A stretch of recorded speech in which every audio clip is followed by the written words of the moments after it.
This new maximum level that's been rated at. Talk to nuclear engineer Arnold Gunderson. He's in Vermont in the US. Mr. Gunderson, thanks for being on RT.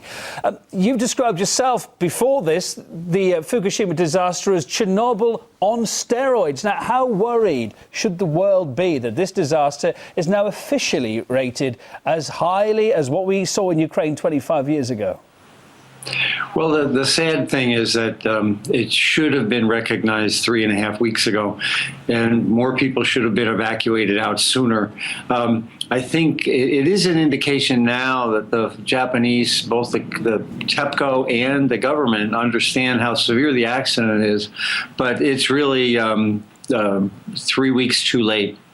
So why has it taken so long? Why has it taken the government this long to put this official status on it now, if you like? It's already jumped up once before, hasn't it?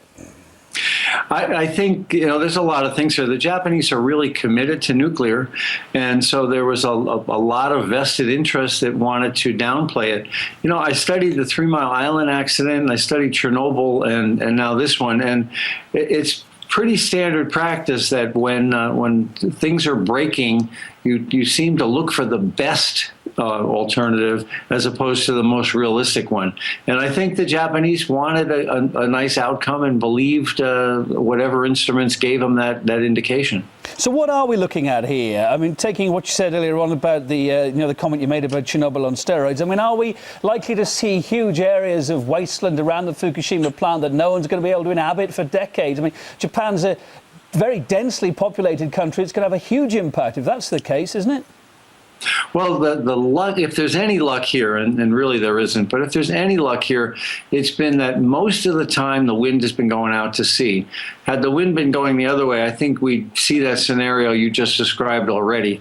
The worst case is the Unit 4 fuel pool, which is has enormous amounts of plutonium and depleted uranium, like you had in the last segment.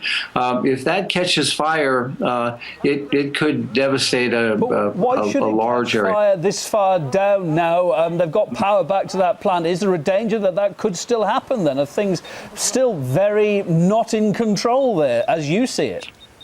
Yeah, they don't have power to the fuel pool cooling systems at any of the reactors, and Unit 4 is the worst because that fuel pool has the freshest fuel. It's the most physically hot.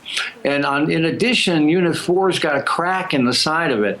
So even if they had water to cool it, it's going to run out the crack. That's the toughest problem on site right now. And what's your view over who was the best person to deal with this initially and as the weeks have gone by? Should it have been TEPCO? After all, I guess they are the people that know all about it. But there again, they, I guess, want to look at their profits as well, don't they? And they want the best outcome for their company. Should the government maybe have done more and stepped in and diverted more central resources? I mean, it's easy for us to sit here and say that now, but of course, Japan was in a heck of a state at the time. Yeah, it's hard to second guess in an emergency, but again, I think that you're right. They had a tsunami to worry about too, but the government should have stepped in sooner, more aggressively.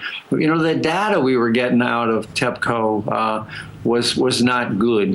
Wrong numbers kept coming out for weeks, and it's hard to make good decisions when you have bad data. Well, Arnold Gunderson, thanks for being on the programme. Nuclear engineer, as you are, talking to us from Vermont in the US there. Appreciate it. Thank you.